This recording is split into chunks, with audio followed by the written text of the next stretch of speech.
ایک طرف مذاکرات کی میز، دوسری طرف امریکہ سے آتا دباؤ، لیکن گراؤنڈ پر معاملہ جوں کا تو تحریک انصاف کو 9 مئی پر کوئی ریلیف ملتا نظر نہیں آ رہا۔ ملٹری کورٹس کے طریقہ کار پر دنیا کو تشویش اپنی جگہ، لیکن یہ کورٹس مسلسل اپنا کام کر رہے ہیں۔ ملٹری کورٹس نے 9 مئی میں ملوث مزید 60 ملزمان کو آج سزائیں سنا دی۔ ملٹری کورٹس کی تحویل میں کل 85 افراد میں 25 کی سزائیں کچھ روز پہلے سنا دی گئی تھی، جبکہ باقی افراد کی سزائیں آج سنا دی گئی۔ ان 60 لوگوں میں پاکستان بھر میں ملٹری تنصیبات پر حملہ کرنے والے افراد شامل ہیں، جبکہ اہم نام کے طور پر حسان نیازی کو جناح ہاؤس حملہ کیس میں 10 سال قید کی سزا سنائی گئی، جبکہ لاہور کے ڈاکٹر عباد فاروق کو بھی جناح ہاؤس حملہ کیس میں 2 سال قید کی سزا سنا دی گئی۔ اس موقع پر ISPR کی جانب سے ان مجرموں کی ویڈیوز بھی جاری کی گئی، جن میں دیکھا جا سکتا ہے کہ ہر مجرم کسی نہ کسی شہر میں کسی فوجی تنصیبات پر حملہ آور ہے۔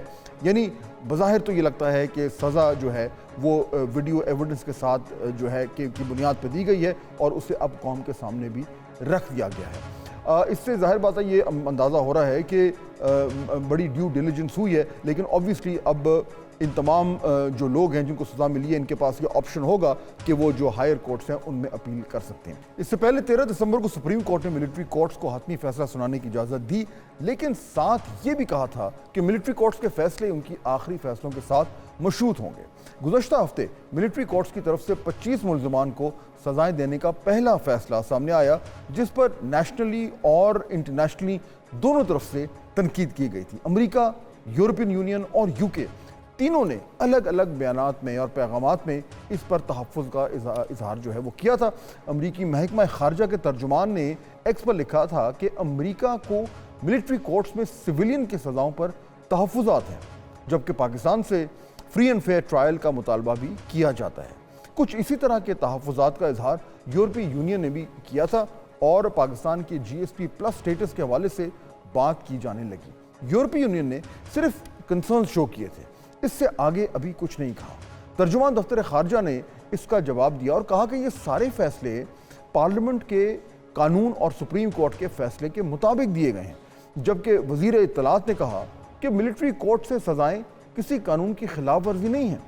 اس طریقے سے ملک کے دفاعی اداروں کو کمزور کرنے کی کوشش کی گئی، یہ باقاعدہ ایک مذموم سازش تھی بانی چیئرمین PTI کی طرف سے۔ یہ کیس عجلت میں اس کا فیصلہ نہیں کیا گیا، پراپر ایویڈنسز جو ہیں وہ کورٹ میں سبمٹ کی گئیں۔ دیکھا جا سکتا ہے کہ آج جن مجرمان کو سزا دی گئی ہے، تمام وہ لوگ ہیں جنہوں نے وہاں پہ توڑ پھوڑ کی، جلاؤ گھیراؤ کیا اور تشدد کیا اہلکاروں کے اوپر۔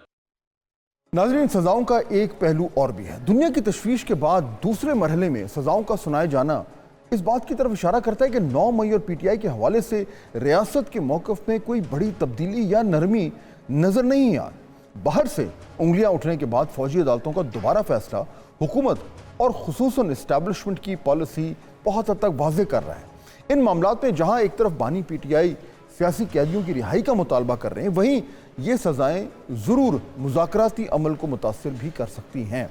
مذاکرات میں حکومت اور اپوزیشن کے درمیان پہلا دور 23 دسمبر کو ہوا تھا، اب اگلی بیٹھک 2 جنوری کو ہے۔ مینوائل PTI مسلسل اپنے 2 مطالبات جو ہے وہ دہرا رہی ہے۔ پہلا یہ کہ عمران خان سمیت سیاسی قیدیوں کی رہائی، اور دوسرا کہ 9 مئی اور 26 نومبر کی جوڈیشل انکوائری۔ ایسے میں ناظرین، ملٹری کورٹس 9 مئی کے مجرموں کو سزائیں سنا رہی ہیں۔ 190 ملین پاؤنڈز کیس تو 6 جنوری تک ملتوی کر دیا گیا تھا، جس سے تاثر بھی ابھرا کہ شاید مذاکرات کے لیے ماحول بنایا جا رہا ہے، لیکن اب آج کے فیصلے سے لگتا ہے کہ سسٹم پہلے کی طرح کام کر رہا ہے۔ آج اڈیالہ جیل میں PTI کی جو مذاکراتی کمیٹی ہے، اس کی عمران خان صاحب سے ملاقات ہوئی۔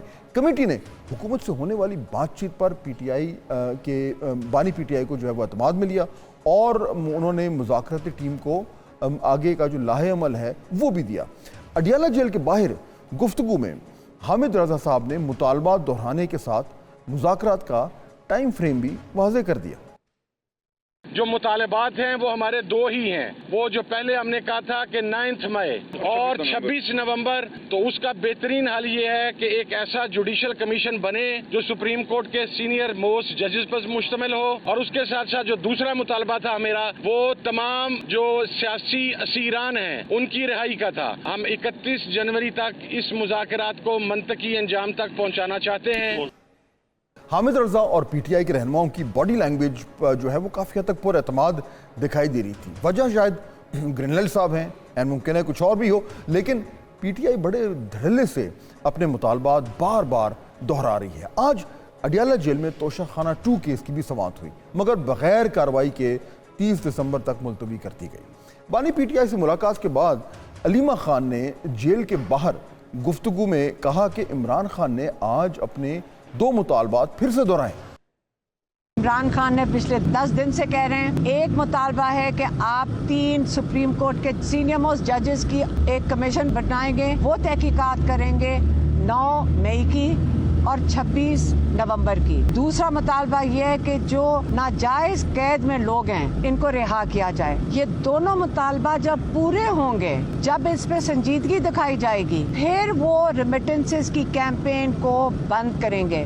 مگر ادھر وزیر اعظم کے سیاسی مشیر رانا ثناء اللہ کہتے ہیں کہ ہمارے سامنے اب تک کوئی چارٹر ڈیمانڈز نہیں آیا، جب آئے گا تب معاملات آگے بڑھیں گے.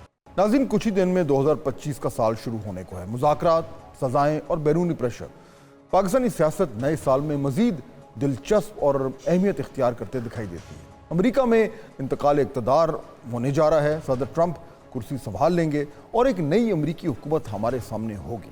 ایسے میں پاکستان کی اندرونی اور بیرونی سیاست نئے موڑ لے سکتی ہے. حکومت اور اسٹیبلشمنٹ کے لیے میرے خیال میں یہ کہنا غلط نہیں ہوگا کہ ضروری ہوگا کہ وہ ہر طریقے سے جو بدلتی ہوئی صورتحال ہے اس کو سامنے رکھتے ہوئے اپنی پالیسیز بنائیں، کیونکہ دباؤ جو ہے وہ کم ہوتا نظر نہیں آ رہا.